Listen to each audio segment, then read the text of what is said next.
Dear Colin, doesn't the Kyler Murray contract news perfectly sum up why he chose football over baseball? Yes, it does. Years ago when I lived in Manhattan Beach, I would go down on Saturday mornings, didn't work, get a cup of coffee, and I'd watch the surfers at the pier. And I've talked about this once before. There was almost like a business application to it. That as I was watching the best surfers, they were very choosy on the waves they would hop on. The better the surfer, the fewer the waves. And it makes me think a lot about life and about business. Be patient, but make sure you grab the right wave because it will do a majority of the work for you regardless of how good a surfer you are. Football is a bigger wave than baseball. I mean, Mike Trout's had one Subway commercial. Does Mookie Betts have any? Shohei Ohtani have any? You play football, you make so much money beyond the game because the sport has so much juice, such enormous TV ratings. Patrick Mahomes has over 15 companies he's making 6 or 7 figures on. It's not just that he can throw a football. It's that the NFL is the big wave. Let it carry you beyond the field. That's the difference. Minor league baseball, it's anonymous. Minor league football is college football. Sooners, everybody's watching. If you can choose baseball or football, and economics matter, brother, it ain't close. Kyler Murray proving that. Dear Colin, Kirby Smart just signed a 10-year, $112 million deal for Georgia. Lot of money, right? Great deal, right? Actually, it's not a great contract. First of all, $11 million a year now is what the Georgia football job pays. But 10 years? If you look at their recruiting, isn't it realistic to predict that Kirby Smart's going to win 1 or 2 more national championships in the next 6 years? By the end of this contract, he'll be wildly underpaid. What happens if we get an expanded college football playoff? We will, and the revenues explode.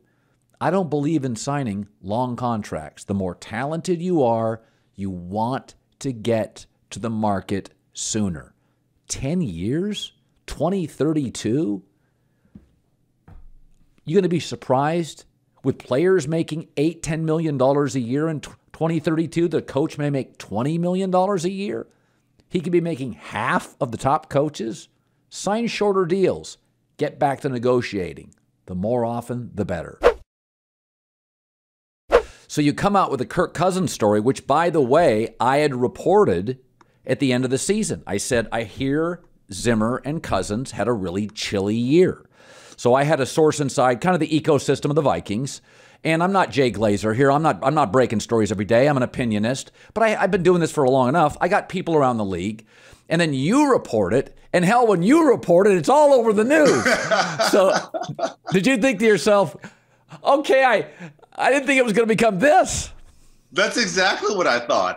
I threw out a comment, about their relationship, and it just didn't seem like it was ever the way I thought a head coach and a quarterback should interact. And it wasn't new news. We've been talking about that locally now here for really probably the last 2 seasons. I think it really came to a head during training camp when Kirk and others, that's the thing, there are others on the team that decided not to get vaccinated, but it was like Kirk was being singled out. You could see the disdain that Zimmer had towards the situation.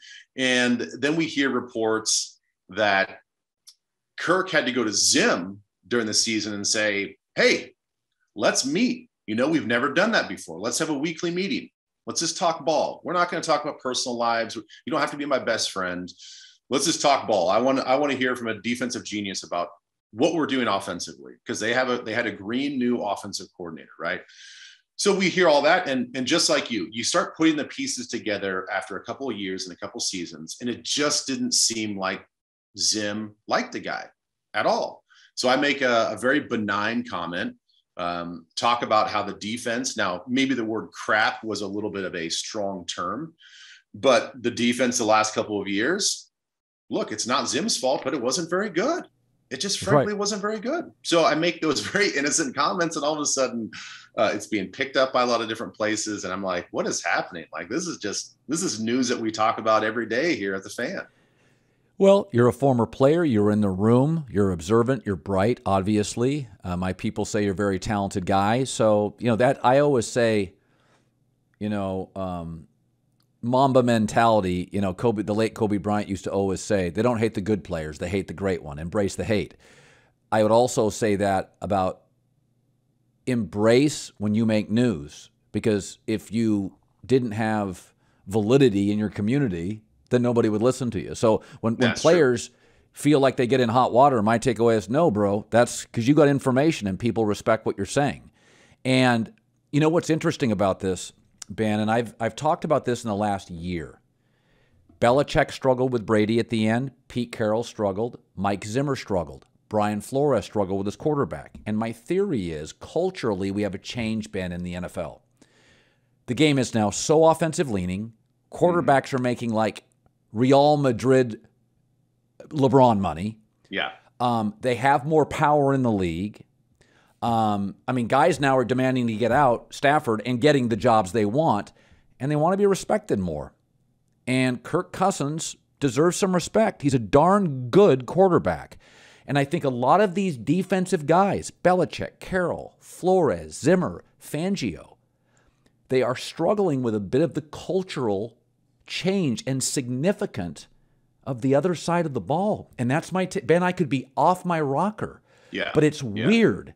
All these quarterback issues feel like they're defensive coaches' quarterback issues. Yeah, I can understand how you could draw that conclusion. And let me just say this for the record, I had some comments, which, why do you read comments? But it was as if I had something against Mike Zimmer. I have nothing against Mike Zimmer. The reasons why the defense wasn't very good is not because of Mike Zimmer. Actually, he probably saved them from being the absolute worst in the league. There was a lot of issues. There were injuries everywhere. Guys just didn't perform to their level that we expected them to. So let me just put it out. Those comments had nothing to do with Mike Zimmer, because I'm embracing the attention, but I also value relationships, and I don't want it to be out there that there was ever anything with Mike Zimmer and I. So to go back to your observation though about defensive head coaches and quarterbacks, I can only say this about Kirk Cousins. We get it. We get that Kirk is a dork. The thing that I appreciate about him, though, is he embraces it. He embraces the fact that he's a little nerdy. He's a little dorky. He can be a little stale at times, but you have to respect the fact that he's a really good quarterback. He makes throws every game that even the critics would have to look at themselves and say, that was a hell of a throw. Like that was a big boy throw. That was an NFL type of throw. I think a lot of these defensive head coaches are looking for personality. They're looking for Brett Favre's.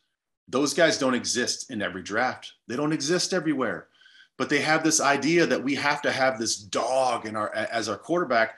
We could care less about maybe the acumen and how well they can throw, because as a defensive head coach, I trust our defense. I'm trusting our guys to win us games. So hand the ball off, make some play action throws, be a great guy, locker room guy that is like that Brett Favre type of guy. I think that they just want too much. That's not the way personalities are built. And he's one of those guys he's a little dorky.